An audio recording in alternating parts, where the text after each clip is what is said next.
Oke, gua nggak nyangka sekarang ada di mana titik gue bikin konten sebuah iPhone 12 mini harganya 3 jutaan, cuk. Gila, gila. Pertama kali gue bikin konten handphone ini harganya masih hampir 10 juta ya.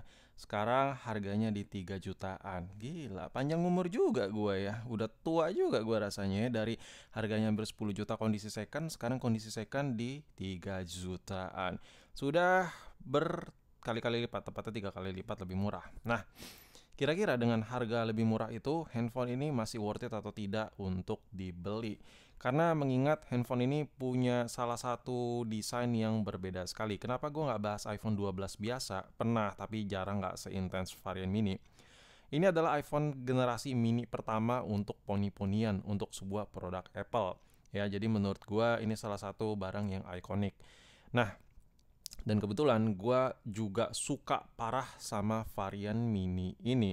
Di video ini gue bakal bahas menurut sudut pandang gue aja mengenai iPhone 12 mini di tahun 2025. Oke, kalau lu beli, lu bisa pilih yang inter, bisa pilih yang resmi. Cuman permasalahannya harga resminya bukan 3 jutaan, cu. Ya, harga internya aja yang 3 juta dengan konsekuensi per IMEI-IMEIan. Nah, ini handphone harganya di 3 jutaan dan lu udah dapat ada kotak kayak gini untuk sebuah iPhone 12 mini.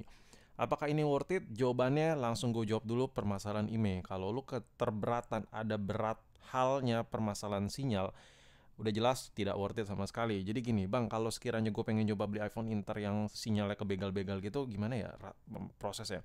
Sebenarnya prosesnya gampang ya. Kita tinggal di Indo yang dimana peraturan is just peraturan. Ada ini, semua beres. Aneh emang, gue juga kesel gitu ya kan. Kalau keblok ya keblok aja gitu. Kenapa harus bisa di unblock segala? Jadi menurut gue sesuatu hal yang agak aneh ya, tapi menurut gua oke lah ya untuk solusi yang ujung-ujungnya uang. Anjir, ngomong apa gua? Intinya kalau lu beli iPhone Inter, lu udah harus siap-siap masalah permasalahan per IMEI-IMEIan. Gua agak sedikit bingung kenapa handphone Inter itu masih lumayan lari sebenarnya awalnya dengan isu perblokir-blokiran IMEI. Itu awal muasalnya peraturan IMEI. iPhone yang non resmi IMEI keblok. Langsung marak tuh, langsung harganya down parah tuh yang versi Inter versus resmi. Sebelum ada peraturan itu tuh beda-beda tipis, apalagi kalau lu yang dapat yang full ori, kotak ori, LCD masih orian, housing masih orian, itu harganya itu beda tipis parah ya antara Inter dengan resmi. Tapi untuk sekarang itu udah beda kasta. Inter itu benar-benar dianaktirikan, tapi beberapa bulan kemudian muncullah jurus pamungkas ujung-ujungnya duit, yaitu tembak IMEI. Anjay. Nah, jadi buat lu yang beli iPhone Inter, permasalahannya worth it atau tidak, Bang, gue beli iPhone Inter-Interan. Lu harus siap sedia ya yang namanya cari jasa tembak IMEI. Dan peraturan itu pun masih nano-nano, kadang gampang di-unlock, kadang lamanya setengah mampus, lu nungguin lama sekali ya untuk prosesnya. Kadang yang nggak enaknya itu ketika lu beli HP dan emailnya terblok dan lu pengen nyoba-nyoba jasanya tapi lu malah kena tipu ya. Ternyata modus, email lu nggak diapa-apain, duit lu udah keluar. Nah, hal-hal ribet kayak gitu lu siap nggak? Makanya nggak worth it untuk setiap orang. Itu udah gue jawab dulu ya poin pertama ya, karena ini handphone Inter. Oke, kalau masalah itu udah selesai, lu udah ngerti, oh ya berarti gue worth it, oh ya berarti gue udah gak worth it. Nah, udah selesai, sekarang kita langsung ke device ya, tanpa ngomongin per IMEI-IMEIan. Pada dasarnya iPhone Inter itu kalau kita beli ya, teruntuk yang kita bahas ini versi 12 mini ini masih worth it sekali. Ketahanan baterainya menurut gue seharian hampir kuat ya, kalau pemakaiannya lumayan intens hampir kuat. Tapi beberapa hal yang gue rasain ya, menurut pengalaman gue pakai handphone ini selama 1 minggu, handphone ini sehari bisa 2 kali ngecas untuk kebutuhan pemakaian gue. Ya, sehari bisa 2 kali ngecas dengan pemakaian yang ya lumayan berat lah. Kadang gue ngedit pakai handphone ini, kadang ngegame tipis-tipis ya pakai HP ini. Itu kayak gitu-gitu minimal sehari bisa 2 kali cas. Kalau pemakaian yang so-so cuman buat notif-notif segala kayak gitu-gitu, apalagi kalau jadwal lagi padat, sehari masih kuat nih seharian tanpa dicas 2 kali. Itu gambaran gue mengenai baterai ya. Tapi kalau kita comparing dengan Android yang harga 1 jutaan, banyak yang lebih awet dibandingkan 12 mini ini. Menurut gue, handphone ini nih cocok buat lu yang dananya ngepres, tapi lu pengen pakai HP tuh satset, tapi HP-nya munyil, ringkas gitu. Ini masih masuk lah kategorinya. Lu kayak cuman buat scrolling, ya buka WA, TikTokan, ya buka, ya suka main IG ya kan, ngelihat yang hot-hot, yang agak bohai-bohai, montok-montok gitu. Nah, ini masih enak cuy. Layarnya ini menurut gue oke parah ya. Karena di bawah Gen ini itu dianaktirin banget, layarnya masih IPS ya, yang non pro-nya. Ini yang non pro-nya udah OLED punya. Dan ini seri 12 itu perombakan yang lumayan gede-gedean pada masanya. Karena iPhone yang varian non pro pada masanya itu layarnya masih IPS semua. Lu kalau mau yang layar OLED harus beli yang varian pro. Ketika seri 12 muncul, lu beli yang varian biasa aja tuh layarnya udah OLED, udah dipukul rata semua sama Apple. Nah, ini bener-bener ikonik banget nih series 12, generasi OLED non pro yang awal-awal ya, setelah udah ada embel-embel pro-proannya, dan varian mini pertama. Makanya gue suka banget nih sama HP ini. Pertama kali gue pakai 12 mini tuh yang warna biru ya, biru. Mungkin kalau lu masih inget, masih sering pantengin channel nggak jelas ini, masih ada tuh kontennya. Oke, sekarang kita bahas layar displaynya. Mengingat ini kayak kecil kali gitu, kecil parah anjir, kayak buat apa gitu sekecil ini ya kan. Jawaban gua, layar kecil ini tuh bener-bener cocok buat lu yang bener-bener pakai HP nggak ribet ya. Nggak ribet dalam artian lu tuh lebih ke butuh mobilitasnya, masuk kantong enak. Kebetulan kalau lu yang emang punya HP sampai 2 atau 3 biji, saran gue kalau lu ada opsi pengen beli iPhone, beli aja yang varian mini, entah 12 mini, entah 13 mini ya kan. Kebetulan yang varian 13 ini harganya udah murah gila anjir. Nah, layar sekecil ini apakah enak? Weh, enak parah cu. Nih gue kasih lihat ke lu ya. Nih, ini leluasa sekali, ngetik-ngetik satu tangan nih dari ujung set ke ujung, bawah ujung, bawah ujung, bawah ujung, bawah ujung, bawah ujung, bawah ujung. Itu kena semua satu tangan, easy parah, make dan enteng. Gue suka banget lah. Untuk displaynya yang paling gue suka itu sebenarnya bukan masalah OLED ya. OLED yang gimana-gimana, bukan. Seandainya ini masih IPS pun kayak layar iPhone XR, gue bakal mengagumi iPhone 12 mini tetap. Kenapa? Karena dimensi yang compact ini enak sekali digenggam. Jujur enak sekali. Dia dari sudut ke sudut ini bisa diakses dengan satu tangan ya. Gue kasih lihat lagi. Sudut sini ke sudut sini, easy, easy, easy, easy. Ya, ini easy ya. Gue bisa swipe, swipe, swipe sesuka hati gue dengan satu tangan. Ya, sedangkan untuk varian-varian yang lebay-lebaynya iPhone terbaru udah agak sulit bos. Nah, itu yang gue suka itu masalah ukurannya. Kenapa gue suka banget sama displaynya? Karena displaynya kecil cu.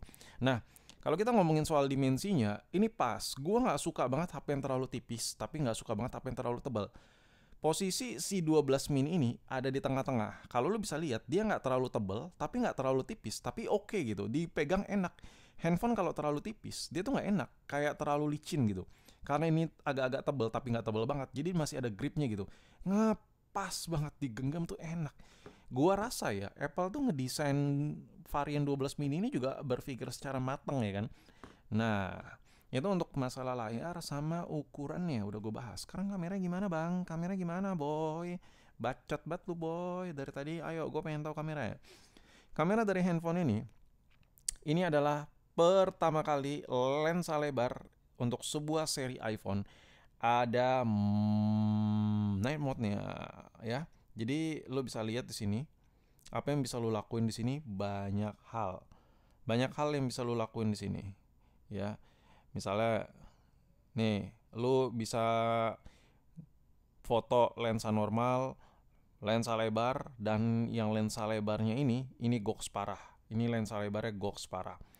Dia di samping night mode-nya di upgrade, dia di lensa lebarnya ini lebih tajam dibandingkan iPhone 11 ya. Ini kalau lu lihat lensa lebarnya cakep parah. Dia berlaku untuk video juga. Video dia upgrade gila-gilaan. Ini untuk lensa lebarnya ya. Lensa normalnya sorry maksud gue. Ini antara iPhone 12 mini kita comparing dengan iPhone 13 atau iPhone 14 sekalipun dengan cahaya yang proper, contoh kayak studio gue ini kan cahaya terang parah tuh ya kan. Lo tuh nggak bakal ngerasa kalau ini tuh HP 12 mini. Orang tuh bakal bingung, anjir, HP-nya videonya lumayan bagus, lu rekam pakai apa? Orang pasti nanya kayak gitu. Kalau lu nanya video gue bagus gak? Pasti orang nanyanya kayak gitu. Karena pada dasar ya lu bisa lihat sendiri. Ini tajam cu ya. Lu nggak bakal ngerasa bedanya. Jadi poinnya untuk kamera gue bisa bacotin. Ketika lu nggak mampu beli iPhone 16, iPhone 15, Lu bisa pilih opsi 12 mini ini yang budgetnya kere gila, hore murah meriah muntah anjir. 3 jutaan untuk sebuah Inter, nggak peduli masalah ini, lu hanya pikirin yang gue pengen kamera bagus, ini jadi opsi parah ya. Karena kameranya gila, ukurannya kecil parah, handphone ini enak banget dijadiin buat kamera. Handphone kamera ini, gue suka banget sama 12 mini ini. Sesuka itu, lensa lebarnya gimana bang? Anjay. Begitu juga lensa lebarnya, dia enak banget, gambarnya enak. Sedangkan iPhone 11, seri 11, dia meskipun cahayanya terang ya, studio gue cahayanya proper atau lu rekam siang-siang, lensa lebarnya untuk sebuah iPhone 11 itu masih ada distorsinya, masih berasa banget jomplang perbedaannya antara lensa utama dengan lensa lebar ya. Di 12 ini di upgrade gede-gedean sama si Apple Keroak. Jadi poinnya di video ini ya mengenai pembahasan kamera iPhone 12 mini gila banget. Mungkin buat lu yang ada kepikiran buat beli GoPro ya atau beli DJI, coba deh kalau lu belum punya laptop buat ngedit, tablet buat ngedit atau HP yang proper buat ngedit, saran gue beli aja 12 mini ini. Way too cheaper than them. Ya, jadi menurut gua ini adalah the best option yang bisa lu pilih buat kasta budget kere hore ya. Untuk urusan kamera gok sih. Kombinasi layar yang kecil, lensa lebarnya sensor sadis, lensa normalnya juga sadis. Jadi menurut gue udah perfect, dan skor Antutunya benchmarknya seingat gue ini masih tembus di 1 jutaan tutunya, 1 jutaan gitu ya. Jadi buat ngedit masih enak banget anjir ya, gila ya. Gila parah. Jadi ini salah satu HP konten kreator buat yang masih kere lah budgetnya. 3 jutaan menurut gue udah lebih dari cukup. Nah, kalau masalah baterai dan lain-lain, seharusnya lu udah harus sadar diri ya. Karena handphone ini ukurannya kecil, baterainya yang nggak sebagus varian non-mini ya kan. Kalau lu mau yang baterainya awet, beli yang handphonenya lebih besar. Jadi baterainya lebih besar. Itu udah logika sih menurut gue. Jadi nggak perlu dibahas secara dalam juga. Nah, kalau varian 12 mini ini juga masih kategori aman ya. Kalau lu beli kayak iPhone XR, di bawahnya apalagi iPhone X, XS itu biasanya udah ada penyakit ya, yaitu konektornya kotor. 12 mini ini masih tergolong nggak setua itu, jadi konektornya masih bersih biasanya. Kalaupun kotor masih normal. Kenapa bang lu bahas itu? Karena ketika konektor iPhone itu diganti, itu biasanya banyak problem. Mikrofonnya suaranya beda, ya ketika kita telepon kayak lebih pecah-pecah gitu. Terus kedua, ngecas nggak sekenceng normalnya karena dia jalur-jalurnya nih fleksibel itu nggak ori, itu pasti beda ya, pasti beda tahanannya. Jadi ada rasa sedikit different lah. Nah sedangkan 12 mini ini adalah salah satu seri yang dimana konektor itu masih pada awet di pasaran ya, di luaran sana. Oke, sekarang gue kasih tau minusnya. Karena handphone ini masih gila ya, masih bagus parah. Memang ada kekurangan yaitu biaya perbaikan. Mulai dari kamera, kalau rusak masih lumayan mahal kalau lu cari-cari yang ori atau di tempat-tempat servis yang bagus. Begitu juga displaynya, ya. Ini harga displaynya yang OLED yang gue bilang bullshit lah kalau gue bilang lu cari LCD ori baru gitu yang lu belinya di anta beranta gitu, yang kualitasnya mirip kayak ori, itu harganya sangat mahal sekali, berjomplang sekali dibandingkan iPhone 11 dan XR. Harganya berkali-kali lipat dari display mereka, karena mereka masih IPS, jadi masih lebih murah. Nah ini jadi salah satu kekurangan, harga kameranya mahal kalau rusak, harga displaynya mahal kalau rusak. Tapi itulah sebuah benefit yang didapat di lain sisi ya. Ketika lo dapat yang rasanya bagus ya, otomatis kalau rusak perbaikannya ya lumayan gigit-gigit jari ya kan, karena berkualitas gitu ya kan. Dikasih OLED, kameranya sensornya gede, harganya mahal, spare partnya itu udah keseharusan yang terjadi lah, yang lumrah lah, karena lo dikasih build quality yang bagus gitu. Nah kesimpulan gue di tahun 2025 dengan sebuah iPhone 12 mini ini, gue di sini nggak bicara spek, gue di sini nggak bicara perbacot-bacotan mengenai tes gaming, tes apa, karena lu udah pada tahu. Video ini cuman merimain aja, cuman mengingat aja bahwa ada loh HP di luaran sana budget 3 jutaan udah bisa all in, buat ngegame masih enak, terus buat rekam video enak parah, buat ngedit juga masih nyanggupin. Buktinya apa buat ngedit masih nyanggupin, lu bisa cek sendiri Antutunya tuh masih di atas 1 juta. Jadi menurut gue kayak lu ngedit di Capcut ya pakai iMovie kayak gitu-gitu tuh masih dilibas semua sama HP ini. Dan yang paling penting handphone ini compact. Jadi benar-benar bisa banget buat dijadiin HP kamera saja atau HP kedua aja, buat ya mungkin HP pribadi atau multimedia dan lain-lain. Handphone ini cocok lah di segala medan cuy. Ya, handphone ini cocok parah di segala medan. Jadi kesimpulan gue di tahun 2025 untuk sebuah 12 mini Inter, terlepas masalah emailnya lu udah clear ya, ini handphone sangat worth it parah. Dan udah mungkin sampai di sini video gue mengenai iPhone 12 mini. Kalau ada yang bacot-bacotan pengen lo tambahin, tulis aja di kolom komen biar penonton-penonton lain yang nontonin video ini juga kebagian mungkin experience lo pakai 12 mini kali ya di tahun 2025 itu lebih bagus kali ya. Ya udah, sampai di sini video gue, sampai jumpa di video berikutnya. Peace.